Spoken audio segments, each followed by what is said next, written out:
1995 में लगभग खत्म हो चुका खालिस्तान आंदोलन आज फिर से क्यों तेजी पकड़ रहा है। पिछले कुछ दिनों में पंजाब में कुछ ऐसी मूवमेंट हुई है जिसने 1980s का खालिस्तान आंदोलन ने दोबारा तेजी पकड़ ली है। खालिस्तान एक ऐसा शब्द जो इंडिया में एक सेकंड पार्टीशन करा सकता है। ऐसे में सवाल यह है कि खालिस्तान क्या है, सिखों के लिए एक अलग देश की मांग क्यों की जा रही है और साथ ही इससे इंडिया पर क्या फर्क पड़ सकता है। दोस्तों ये सारे सवाल आज हर लोगों के माइंड में कहीं ना कहीं चल रहा है।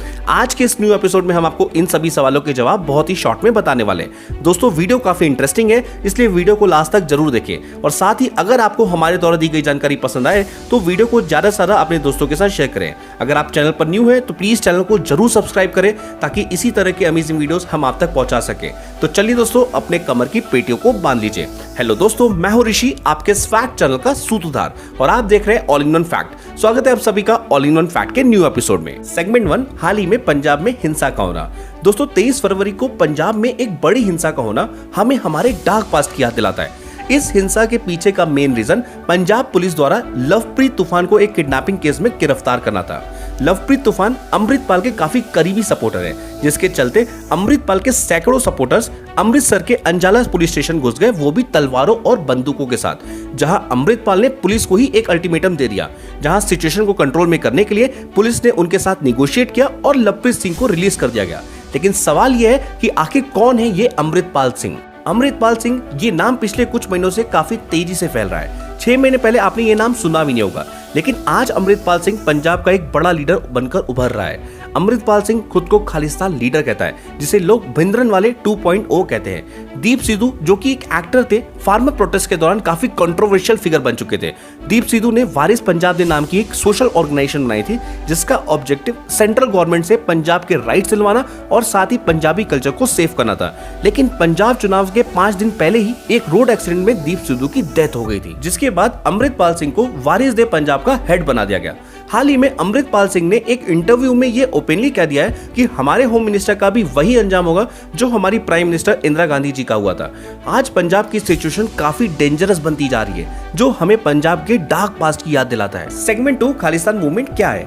कई लोग मानते हैं कि खालिस्तान मूवमेंट की शुरुआत 1980s में हुई थी, लेकिन सच तो यह है कि इसके बीच ब्रिटिशर्स ने बोए थे। डिवाइड एंड रूल पॉलिसी का यूज उन्होंने ना सिर्फ हिंदू मुस्लिम को आपस में लड़ाने बल्कि सिख लोगों को भी हिंदुओं से दूर करने के लिए किया था।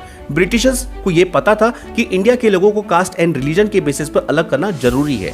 पहले जो भारतीय लोग खुद को सिर्फ इंडियन इस एक आइडेंटिटी से जानते थे, उन्हें डिवाइड किया गया भाषा के बेसिस पर, रिलीजन के बेसिस पर, ताकि वो साथ आकर एक कॉज के लिए ना लड़ पाएं। इसकी असली शुरुआत 1823 से हुई थी, जब महाराजा रणजीत सिंह सिख अंपायर को रूल करते थे। उस दौरान सिख अंपायर काफी मजबूत स्थिति में था, लेकिन उनके डेथ होने के बाद सिख अंपायर थोड़ा वीक हुआ, जिसको देखते हुए ब्रिटिशर्स ने सिख अंपायर पर अटैक करके उसे अपने कंट्रोल में ले लिया। इसी को देखते हुए 1920 में सिख कम्युनिटी ने एक अकाली मूवमेंट शुरू किया, जहां 175 मेंबर्स की कमेटी बनाई गई, जिसका नाम शिरोमणि गुरुद्वारा प्रबंधक कमेटी रखा गया। आज हम इसे SGPC के नाम से सुनते हैं। SGPC ने गुरुद्वारों को रेगुलेट किया और आज भी ये गुरुद्वारों को प्रॉपर तरीके से रेगुलेट करते हैं, जहां प्रॉपर इलेक्शंस होते हैं और इनके प्रेसिडेंट भी बनाए जाते हैं। और इसी वजह से SGPC उस टाइम से ही सिख कम्युनिटी का फ्रंट फेस बना और यही वजह है कि SGPC और अकाली दल में काफी मजबूत रिलेशंस है उस पर्टिकुलर टाइम से। पर ब्रिटिशर्स ने सिख अंपायर पर कब्जा तो कर लिया था, लेकिन सिख ये मानते थे कि ब्रिटिशर्स का ये कब्जा टेम्परेरी है और इनके जाने के बाद सिखों को उनका सिख अंपायर वापस मिल जाएगा। लेकिन चीजें इतनी आसान थी नहीं। 1941 में पंजाब के अंदर एक जनगणना हुई थी, जिसमें मुस्लिम कम्युनिटी 53% थी, हिंदू 30% थे और सिख सिर्फ 15% के आसपास थे। मुस्लिम जो कि नंबर्स में ज्यादा थे, और जब ब्रिटिशर्स जा रहे थे उस दौरान मुस्लिम्स ने पार्टीशन की बात कर दी। पार्टीशन से सिख कम्युनिटी बिल्कुल भी खुश नहीं थी। उनको ये पता था कि पंजाब में मुस्लिम नंबर्स में ज्यादा है और अगर देश का पार्टीशन होगा तो उससे पंजाब का भी पार्टीशन होगा।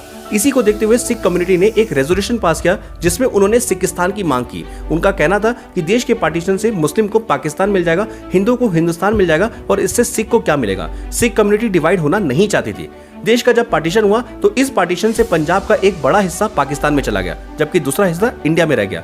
जो हिस्सा पाकिस्तान में गया वो पंजाब का 60% हिस्सा था और 50% से ज्यादा की पॉपुलेशन थी, जिससे सिख कम्युनिटी बिल्कुल भी खुश नहीं थी। 1956 में Indian government state reorganisation act लेकर आई, जहां लैंग्वेज के बेसिस पर स्टेट्स को डिवाइड किया गया।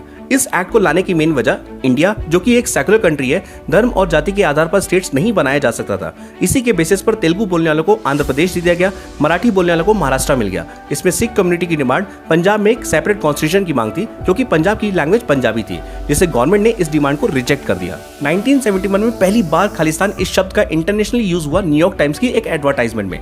इंडियन इंटेलिजेंस ने ये रिपोर्ट किया कि ये एड वॉशिंगटन में पाकिस्तान की एम्बेसी ने ही दी थी। लेकिन सवाल यह है कि पाकिस्तान के लिए खालिस्तान क्यों इंपॉर्टेंट है? पाकिस्तान के लिए खालिस्तान इंपॉर्टेंट है क्योंकि खालिस्तान पाकिस्तान और इंडिया के बीच एक बफर का काम करता है। पाकिस्तान में आने वाली नदियां पंजाब से होकर गुजरती हैं, तो खालिस्तान से निगोशिएट करना इंडिया से निगोशिएट करने से ज्यादा आसान होगा, ऐसा पाकिस्तान को लगता है। खालिस्तान मूवमेंट को पाकिस्तान सपोर्ट करता आया है, क्योंकि जब भी आप खालिस्तान का मैप उठाकर देखेंगे तो उसमें वो कभी भी पाकिस्तान के पंजाब को उसमें इंक्लूड नहीं करते हैं। सेगमेंट 3, खालिस्तान मूवमेंट और वायलेंस। पंजाब एक सेपरेट कॉन्स्टिट्यूशन की मांग कर रहा था। 1967 में अकाली दल ने जम्मू और कश्मीर के आर्टिकल 370 की तरह पंजाब के सिख लोगों के लिए भी एक स्पेशल स्टेटस की मांग रखी। इसी को देखते हुए उन्होंने 1973 में आनंदपुर साहिब रेजोल्यूशन पास किया, जिसमें उन्होंने सिख सुप्रीमेसी की डिमांड की। तभी एंट्री होती है जरनैल सिंह भिंद्रनवाले की, जिसने पंजाब की यूथ को रेडिकलाइज करना शुरू किया। पंजाब और सिखों की मांग को लेकर कड़ा रवैया अपनाया और भड़काऊ बयान देना शुरू किया। उन्होंने एक मिलिटेंट और रेडिकल वर्जन ऑफ सिखिज्म को प्रमोट किया और पंजाब के सबसे वायलेंट पीरियड को शुरू किया। किडनैपिंग्स, किलिंग्स, बॉम्बिंग्स पंजाब में कॉमन हो गए थे। हालांकि इसमें ऐसे कई सिख लोग थे जो इसका विरोध करते थे।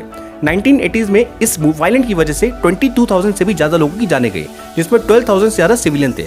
भिंद्रनवाले ने गोल्डन टेम्पल को अपना बेस बनाया था और यहाँ हथियार और गोलियां छिपाई थी। 6 जून 1984 को इंडियन गवर्नमेंट ने ऑपरेशन ब्लू स्टार कंडक्ट करवाया और जरनैल सिंह भिंद्रनवाले को मार गिराया, लेकिन इसमें कई सिविलियन कैजुअलिटी भी हुई। इस ऑपरेशन के 4 महीने बाद ही इंदिरा गांधी जी को उनके ही 2 सिख बॉडीगार्ड्स ने असैसिनेट कर दिया और इसके बाद नॉर्थ इंडिया में एंटी सिख राइट्स हुए, जिसमें 3500 से भी ज्यादा सिखों की जाने गई। 2011 के एक ह्यूमन राइट्स के एक रिपोर्ट के मुताबिक इंडिया ने अभी तक उन लोगों पर एक्शन ही नहीं लिया है जो इन दंगों के लिए जिम्मेदार थे। इन राइट्स के बाद कई सिख लोगों ने इंडिया छोड़कर दूसरे देशों में बस गए। उन्हें ये विश्वास हो गया कि इंडिया में उन्हें जस्टिस नहीं मिलेगा। ये इंडिया के लिए एक बड़ी हार थी। Segment 4, conclusion of this video. Bhindranwale को गुजरे 40 साल हो गए। खालिस्तान मूवमेंट भी इंडिया में खत्म हो चुका है। फिर भी इंडिया से बाहर ऐसी कई ऑर्गेनाइजेशन है जो देश के अंदर लोगों को इंडिया के खिलाफ भड़का रही हैं और उनका ऑब्जेक्टिव एक ही है कि खालिस्तान की मांग को रिवाइव करो। आज सोचने वाली बात है कि दुबई से आने वाला अमृतपाल सिंह अचानक से सिख लीडर कैसे बन जाता है, कैसे वो इतनी बड़ी फॉलोइंग पाता है और पुलिस उसके खिलाफ क्यों एक्शन नहीं ले पा रही। ये बिना किसी सपोर्ट के पॉसिबल नहीं है। पंजाब जो कि एक बॉर्डरिंग स्टेट है और पंजाब के लोगों ने भी हमारे देश की सुरक्षा में अपना बलिदान दिया है, फिर चाहे वो 1965 का इंडिया और पाकिस्तान के बीच युद्ध क्यों ना हो, जहां सिख कम्युनिटी ने इंडियन गवर्नमेंट के साथ मिलकर अपना अनकंडीशनल सपोर्ट दिया। ऐसे में इंडिया के लिए पंजाब स्टेट और सिख कम्युनिटी बहुत ही ज्यादा इंपॉर्टेंट है। आज हमें सेंटर और स्टेट में कोऑपरेशन की जरूरत है। स्टेट में एक लॉ एंड ऑर्डर बनाने की जरूरत है। 1990s में पंजाब की पुलिस ने लॉ एंड ऑर्डर बनाने में काफी बड़ा योगदान दिया था। एज सिटीजन्स ऑफ इंडिया हमें ये समझने की जरूरत है कि 99% सिख लोग खालिस्तान को सपोर्ट नहीं करते हैं और वो एक इंडिया का अमूल्य हिस्सा है। जो लोग भारत का टुकड़ा करना चाहते हैं, हमें उन्हें उनके ऑब्जेक्टिव्स में बिल्कुल भी सक्सेसफुल होने नहीं देना है। हमें हर धर्म जाति के साथ मिलकर इस देश के विकास में हाथ बटाना है और इस देश के प्रत्येक नागरिक को प्रोटेक्ट करना गवर्नमेंट की जिम्मेदारी है। तो दोस्तों, हम उम्मीद करते हैं कि आपको हमारे द्वारा दी गई जानकारी पसंद आई होगी। दोस्तों, अगर आपने हमारे चैनल को अभी तक सब्सक्राइब नहीं किया है तो प्लीज चैनल को सब्सक्राइब करके हमारे इस फैमिली का हिस्सा बने। हम फिर मिलेंगे नए अमेजिंग फैक्ट के साथ। तब तक के लिए जय हिंद।